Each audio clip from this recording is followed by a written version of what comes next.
Right, good evening. Okay. So, good evening, everybody. I'm here this evening with my friend Karen. And Karen is, we've been friends for quite a while now, haven't we? Quite a while, probably since I first started my journey. Probably not. But Karen, we've worked together, we've known each other for a while, we've done things together, and basically, I'm just going to get Karen to tell me all about what she does, what she doesn't do, and why she does, and why she doesn't do it. Good evening, Karen. Hello, John. Good evening. Good evening. Let's be polite. We are trying. Right. Very trying. Karen. Yeah. How did you originally start out on this journey? Depression. Now, let's just rewind there a minute. I don't know is the first answer to that. Secondly is depression. I remember my mum saying to me once, just one day I was bored at home, and she says to me, "There's a spiritualist church up the road, why don't you go there?" I said, "Are we allowed to swear?" No. What? No. No. I'm not allowed to swear, sorry guys. So I said, "Mum, what's a spiritualist church?" I didn't say that, but I said, "Mum, what's a spiritualist church?" So she explained that that's where people go to talk to dead people. So I thought, okay then. So off I went. She looked after the baby. Off I went. And then for some reason just kept going back. How old were you? 17. I was a bit older than that, but I had a very similar experience. I was in an open circle in Chester Church with James Smith, but we already know that. You already know that. And I was and I think a lot of people tend to go along to spiritualist churches very often to get answers. Yeah, but I didn't know what I wanted. I didn't know what I was looking for. At the time, I didn't know anybody that was dead. You didn't? No, I was 17. But there were a lot of people who were dead knew you. Yeah, but they never ever came through either though, you know. It was very... When I look back at them messages that I got back then, I was so desperately wanting something. I just said yes to everything, but didn't know what it was that I wanted. I don't understand that. No, I don't understand that either. 17-year-old me understood it. 43-year-old me doesn't understand it. Your mother suggested you went to the spiritualist church. Yeah. That means she was quite open-minded. So, no, mum's crazy. Okay, so you're anyway, crazy mum. My crazy mum. So, I think with my mum, she used to have mediums net around when we were kids. Ah, right. Not often, once every 5 years, something maybe. And then, I don't know if you remember, I'm trying to find the political word for this, it's not the word we used when we were kids. Travellers used to knock on your door. Oh, yes. And they'd want to sell you some heather or one lavender, whatever it may be, and they'd want to sell you charms. And my mum always said she had to buy these charms. Even if we had no money at all, she had to buy these charms, otherwise we'd get cursed. If you had proper gypsies... Well, we're not allowed to say that word. Aren't you? No, it's not right. It's not the political term anymore. Well, no, but travellers are different. They were gypsies knocking on the door. They're lovely people. Yeah, but they care shit if they would care shit if they didn't buy the stuff. Oh, yeah. But they were lovely people, but travellers are... Hey, look, we're not going to get into that. No, we're not talking that's politics. what my mum... So I always remember my mum, every couple of years she'd have another charm and another charm and another charm in her purse. Oh, and she carried them charms with her. And did the heather last? No, I don't ever remember her getting the heather. It was always the charms. But my mum, we used to say to her, what did they say? And she'd never tell us. And once she said, the only thing she ever said to us was, one of you is going to become a dancer. Well, none of us have ever become a dancer. But it's the only thing she ever told us. And she would never, even when she had mediums come to the house, she'd never tell us what they said. It was always big secrets. But that was of course it was big secrets. My mum's crazy. So then, most of us mums are. Yeah, so I think she had an interest in it, but didn't necessarily believe in it. So where did you go from there? Church. So where did you go from 17-year-old you? Where did you go? When did you first start getting involved with messages or with knowing about spirits or receiving spirits? So I'd started going and leaving to the church, back and forth. 1 minute I'd go and then I wouldn't. And then I had more babies and more babies and more babies, so I wasn't going to church. And then tragedy happened and I lost my babies. Oh. Not to the spirit world, might I add. But I lost my baby, so then I found myself with a lot more free time in my hand. So then I went back to the church. And it was just before my son's 5th birthday, I think it was. I was sitting in this open circle. And I'll not name any churches because... It's not fair. No, it's not fair. I'll not name any of the churches. But I'm sitting in this church and I started picking my nose. Yeah, doing that in a circle. And I'm thinking, but I'm going. Shocking. I'm going. And I felt as if my nose was bleeding. Right, so I was what, maybe 20? And I felt as if my nose was bleeding. And I had no idea why. And then the lady that was running it, she says, it wasn't exceptionally nice to me back then. I was troubled. I was a troubled teenager. At 20, you're a teenager. Okay, I fair was. enough. Oh, yeah, well, hey, listen, I'm 43 and I'm still a teenager. But I was troubled. And they wasn't very overly nice to me. I was more of a hindrance being in a circle and yeah. And I get it. I get it now. I didn't back then. She said to me, what's wrong? I said, I feel like my nose is bleeding. She said, well, it's not. I said, but it feels like it is. So she says, well, what are you getting anything else with it? And then all of a sudden I saw my son in my head. And I said, well, I don't know, just see my son. She says, how old is he? I said, 5. And she just said, my 5-year-old nephew's been in hospital today with nosebleeds. And that was it. That's how it started coming. This was the association. Yeah. Had you ever had anything before that? Because a lot of mediums say, "Oh, I saw somebody at the end of my bed," Nope. or I've nothing. Nope. So from there, I'm moving this in towards something Okay. you said to me a little while ago. From there, what happened? What sort of things happen next? What kind of things happen next? So I have, if I'm going to do something, I need to do it well. Not the housework. Just so you know, not the housework. Okay. But, so that was it then. I had all this time on my hands and I threw myself into the church. I threw myself into open circles. I threw myself into development classes. And then I got with a boyfriend who all of a sudden said I wasn't allowed to do it anymore. I wasn't allowed to go to church anymore. So, anyway, that was that. He ended up in prison. And I think a week after he ended up in prison, I ended up in the church again. But that's what happened. So this is your prison, was church. Yeah. So you said to me some time ago that you were what they would call a developed medium. Yeah, because I wouldn't say I was ever born with it. I was never aware as a child or a teenager or as a baby, or it just happened one day in church. Do you Sitting in think? them energies. What's your opinion? Hang on to that energy thought. What's your opinion then of people who say that they are Born with it. they're born with it? It's something special. It's a gift. Each to their own, is what I say. Oh, that's a very clever answer. It is. And the reason Very non-committal. is, It's not what I expected from you at all. well, the reason I'm saying it is because, do I believe that everybody's born with it? No. Do I believe that some people are born with it? Yeah. Do I believe that everybody can develop it? Yeah. Because I am that proof that you can develop it and you can develop it well. I am what you would call, I would say, a developed medium as well. I had to work at it. Right? Do you? And in those days, when I'm going back, I mean, I'm going back a lot further than you. Well, anciently than me, of course. Thank you very much. You're welcome. But it was, yeah, you had to work at these things.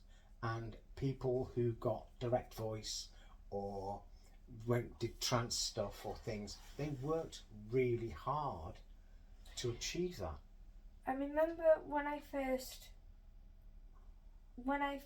started sitting in development class after that boyfriend went to prison, I'd moved to a different town, so I wasn't going to the original church anymore that I was going to. I was going to my local church. And at the time, God love her, I think she's in her 90s now, but the church was run by a 70-odd-year-old lady. Very, very old school medium. Very sort of, you have to sit with spirit, you have to develop your connection with spirit, you have to channel it and know what sensors you're using before you can even think about talking to somebody to give them a message. And she drilled that into us.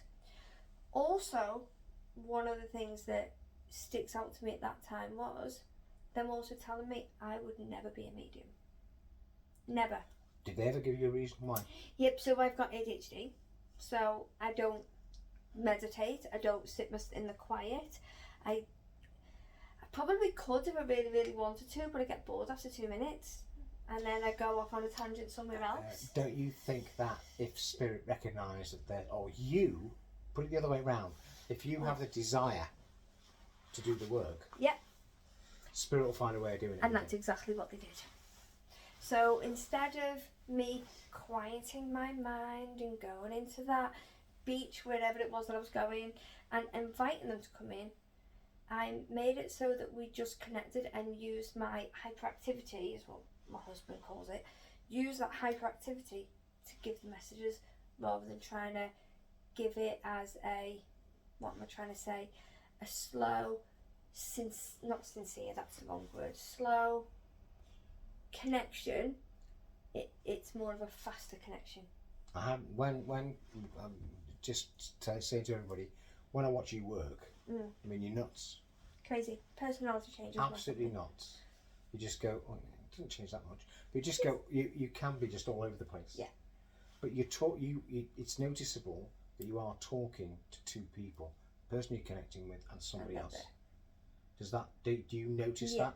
And I did a dem last night and I noticed it very much. And a few of the girls in work that have been to come to watch me and had readings with me at the family, they've said they love watching the fact that I don't speak to them outside my head all the time. You know, I watch some mediums and they'll have a conversation here, conversation there. I don't do that, but you can. They said they can see that I'm actually talking to somebody else, not just the people in the room, and that's what the girls in work said they love about it. My connection with spirit, how I do it. How do you notice it though? I just noticed. Well, I'm talking as I'm giving a message, but like I noticed yesterday, so I'll stop for a second and I will have to move my energy to a different side of the room. It's dead weird. So if I'm not getting what I want specifically from a spirit when I'm focused here, I'll just move it a little bit and just rejig the energy in the room to get what I want and get what I need from that message before I then give it. Oh, that's interesting. Yeah, it's dead weird. I've not heard anybody say that before. It's the easiest way for me to explain it is if I'm looking here and I'm not quite getting it, I'm not quite understanding what it is they're saying to me, I'll go, right, come over here, and I'll just rejig the energy in the room just a tiny bit. Because we have to, otherwise it's not going to be the right message. That's caught me off guard. I didn't expect So that sorry. at all. No, because that's really interesting. I've never heard anybody say that before. Because I find myself talking to, I find myself talking as well, and the other thing I've found is I don't get direct answers, but I find myself saying something. I'm thinking, where did that come from? Yeah. I wasn't expecting to say that But at all. It just happened. Yeah. The other thing that's interesting is you mentioned about your son when you were the first message you gave, and the lady in the circle linked with her son. She linked with her son. Do you get that often? Do you get your own memories of your own? That's how I work. Being used. So I work now very symbolically. So anything I do and say could have an alternative meaning, but generally it will link back to my life. And I'm so unlucky to have had such a varied life. Varied, happy, traumatic, whatever you want to call it, that I can go from that it uses all kinds. So for instance, names for me, if I get a name from the spirit world, it doesn't necessarily mean that that person's going to understand that name. They could understand that name, doesn't mean I'm giving it to them as that. It means, for instance, if I get the name Michael, my uncle Michael is a car mechanic, so I know there's an issue with somebody's car. And it links to me and my way, and that's just a way, quick codes for us to work, to be able to work faster on the platform. That's really interesting. I mean, there's a lot of mediums who wouldn't, Yeah, I'll say it. Not only means he wouldn't admit to that. It is what it is. That's But how it is what it is the way it works. It's how it works for me. And instead of standing there for ages on the platform saying, okay, but what about the car? What? You know, okay, car broke. And trying to get them pieces together by giving me that one word, I know exactly what it is they're trying to say to me. It's like Morse code. Dot dot. You know that's an A. They're communicating. It's to communicate with me somehow, and it's just the codes that we've developed over the years. That's nice. I like that. It's like Morse code. The other thing we've talked about earlier is that you do that I've not seen anybody else do, and you say anybody can do it. I believe they can. Mediums all say, you get what I get. So if I've got a message from this person, that's who's coming through. It may not be who you want to talk to, but hard luck. Mhm. You don't say that, do you? No. Go on. What do I say, John? No, you tell me. So I have heard that from the moment I started to develop, is that you can't pick and choose who you want to speak to from the spirit world, and it's up to the spirit world to decide who comes forward for you or not, etc. Whether, and again, it's just what I've learned. It's what people have told me.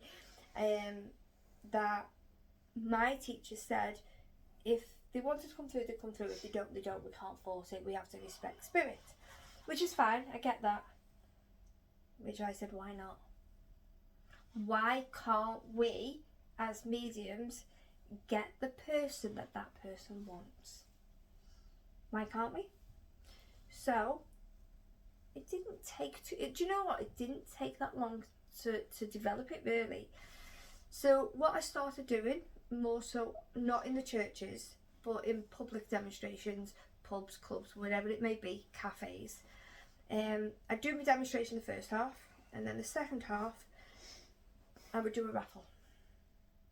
Right? So we'd do a raffle, somebody would pick a number, whoever got that number got the message. Right? And because everything we do with spirits is experimental, because let's face it, as much as we believe in it, there's not 100% proof in it, because it's a belief system. I believe that is what we are doing. We are communicating with loved ones. I'd say to that person, right, stop.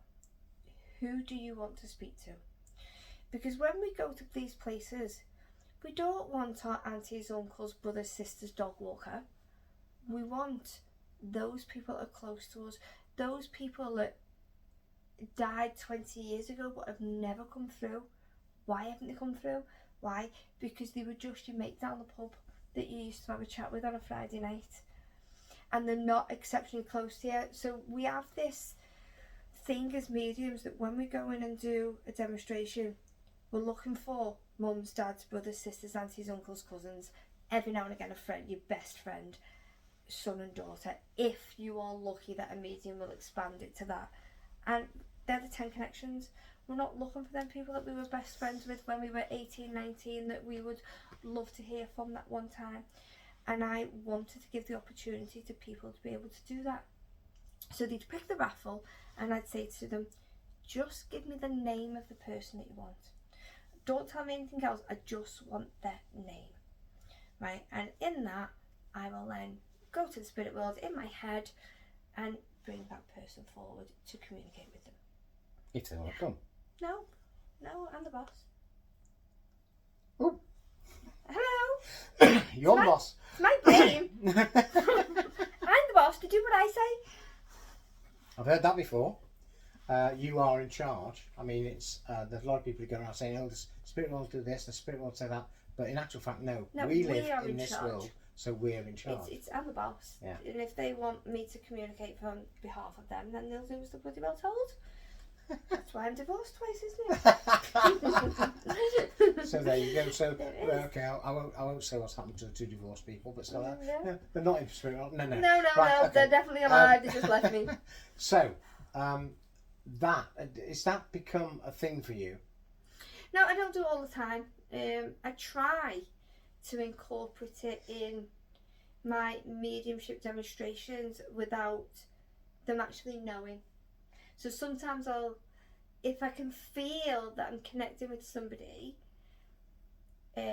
who doesn't really want to speak to that person, which happens, you generally know because you can tell by the reaction, oh God, I don't really want to speak to that brother. It happens. I will send that thought out and say, go and get me who they want. And 9 times out of 10, it works. That other person comes in, the energy shifts, and I'll connect with that other person. Sometimes I'll just leave it as that, because generally in churches I won't do it, but in pubs and clubs I will. Why won't you do it in churches? Because of the belief that you cannot demand of spirit to bring it through. Gee, if we manage to start doing that in the churches. Okay. Imagine where that would go. All right. Okay. We'll leave that one alone. Yeah. You've talked, or you've mentioned quite a lot about energy shifts, and what's your view on energy as such? Simple as everything is energy. I don't understand it, but that's me and my stupid brain. And I can learn through the hills and read up and read all these philosophers and all that. I'll forget tomorrow. Right? So there's absolutely no point in me doing it. But everything we do in this life is energy. And when we connect with spirit, it's just transferring that energy from one place to another, which is how, as mediums, not just as mediums, we can manipulate that energy. Say that again. We can manipulate that energy. Go on. How? How? You walk into a room, right? Everybody can be as miserable as sin, right? You have to crack a joke, one little joke, and it lifts that energy straight up, does it not? That's you manipulating that energy. That's you saying, I don't want to sit in this energy when you're all miserable. I'm changing this. Okay. And we do it, and that's the same as working with the spirit world. It's using that energy to get what you want, to be able to prove soul survival. Okay. Have I asked you to say that? No. Did we discuss it before? Because No. the thing is, I've been going on about That's this. just what I believe in. No. My knowledge from. It's just nice to hear that coming from somebody else. Because I say it's exactly just the what same thing. I believe from living and working with the spirit world day in, day out. It's all fundamentally energy. It's energy. The whole thing is, and we're all part of that same energy. Don't want to go on about that because this is not my view, it's yours. That's inevitably what it is. Energy doesn't die. Okay. It just transfers to a different state. That's all it is. Go on, carry on. No, listen, I'm not a clever Bob, you know. I'm not clever, I'm not educated in it. I just know that it becomes transferable energy, that once this body is gone, the energy from us continues to live, and it's that we communicate with. So, would that energy then perhaps come back in another body? So now, reincarnation. I didn't use that word. Is that what you're saying? I determined not to use that word. But that's what you mean. I've got my hair No, everywhere. wait. Okay, go on then. If you want to do that, do it. So I do believe in that. I do, because I believe, and I'm gonna. Oh, wait, see, why can't I need a piece of paper for this, really. So I believe that we're all born from the big mass of eternal energy, right? Let's call it, for argument's sake, heaven. Right? For argument's sake, because as humans we like to name things. We then... I'd rather it was Sheldon Cooper having the Big Bang Theory, but never mind. But it's not. It's heaven. So we have this big massive ball of energy. We break away from that energy, and then we're born into the physical body, which is our journey that we are going now. When we die, we rejoin that internal energy, that divine, universal energy, should I say. We join it. Reincarnation, again, it's just a little bit of that energy, possibly with a little bit of old you, being born into another body. So, because that's the only way I can understand it, in the grounds that somebody can be reborn again, reincarnation. There's been umpteen case studies about it, umpteen films about it, with these little boys remembering this, that and the other. But yeah, if you went to see a medium, that person would still be dead. But there's also been umpteen where they've disproved it. Yeah. See, because it's, you can't prove something that you can't. You see, in my opinion, I will say this now. I've said it before, I'll say it again. We're all beings, we're all perfect beings of eternal light. In that big heaven. And we choose to wear this meat suit for a little while, but we might have been, and we're only here to gain experience. Yep. Now, if let's say hundreds of years ago, Yeah. as we are eternal beings of beautiful light, Yeah. if hundreds of years ago we'd been down here in a different meat suit, getting experience, that meat suit, we discarded that one, and we were carrying on as our being of eternal light, perhaps interfering with other people as mediums or whatever from time to time, and then we decide that we want a bit more experience, so we make another meat suit. Yeah. People call that reincarnation. I don't. What do you call it? Transferring of energy. I just transfer energy. It's continuous life. Yes, exactly. As humans, the thing is, once we've got all that, we can then download it into the abyss. Yeah. When does it stop? When do we stop It never does. needing that? It doesn't. So that's what I mean. So I don't know whether reincarnation exists. I'd like to think it does sometimes. I'd like to think one day I'll come back as an elephant, just being able to enjoy the sun. I don't know. I want to come back as a woman. Probably, I bet you do. But in that, let's call it reincarnation, because as humans we like to put labels on things. It's just that little bit coming back, living the life, getting the energy, going back to the divine, breaking off again, coming back, going back to the divine. Just that continuous until one day you decide I've got enough energy now, and then where are you then? What comes next? Exactly. And it could be nobody anything. knows. It could be anything. But again, we don't know whether.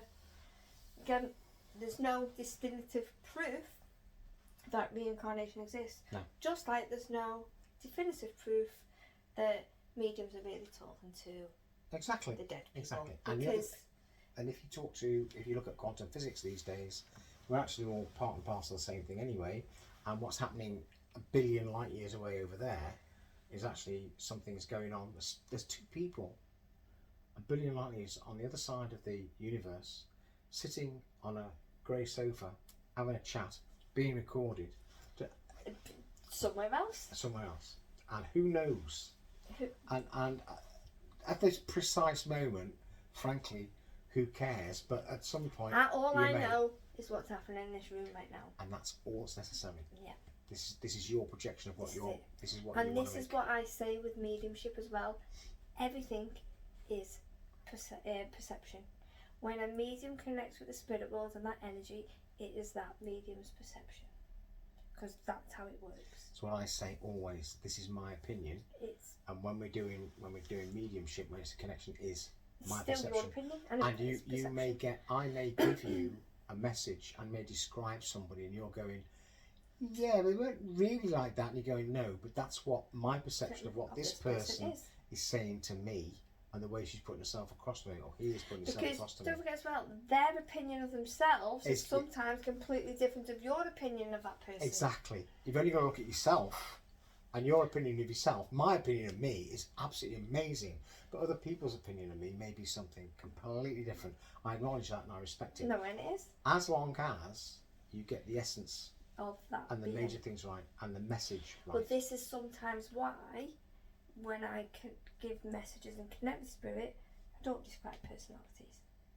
Very rare, and I know it's really funny because when we learn, how tall are they? Is it a man? Is it a woman? How tall are they? What's the hair like? Do they have any distinct features? Do they? What's the personality like? What was the job like? I don't go into any of that because they could have had 1,000 jobs throughout the time, lots that we don't even know about. Personality changes. What do you find? That what is there that clicks with the person you're talking to? The passing. How they passed to the spirit world and what happened towards the last final few weeks. That is what people remember the most. In getting that connection with somebody's loved one. Because, I don't know, I'm going to sound a little bit sexist here now, but Go back 40, 50, go back 50 years ago, 60 years ago, grandparents, parents, women didn't work. Women didn't leave the house to go to the job. Every single woman wore a penny at Baker Mills because they were looking after the house and kids. Dinner was on the table for when the husbands came home, and that was the way the world was. Go back to that era, you could be describing 1,000,000,001 grandparents. So what's the point? I get what you're saying. I'm not saying I totally agree with you, but I understand totally what you're saying, and I think it depends very much upon who and how you're connecting with. Yeah. That brings me on to another thing I want to ask you about is guides. Yeah. Hello. Yeah. What about guides, John? Tell me about guides, Karen. I don't have them. You don't have them? Not got a clue. Go on. I've been doing this 26 years, possibly 27. I don't know my guide is. Not got a clue. Are you aware of any individual person Nope. being with you or around you? No, never. Not even before I connect, not even before I go on stage, not before I go on a platform. Absolutely nothing. Well, that cuts that short. It does, because, and it doesn't matter how many times I try and find out, I've never been able to. So I stopped trying. That's really interesting. I stopped. Well, do you think that's because we don't have guides, or do you think it's just you? I would never dismiss it, because so many medium friends, they all tell me they have guides. I don't perceive it that way. I perceive it's me and the spirit world. If your mum, I don't understand why I would need to speak to my guide, to speak to mum, to speak to my guide, to speak to me, to speak to I don't get it. Why can't I just speak to mum? Forget that.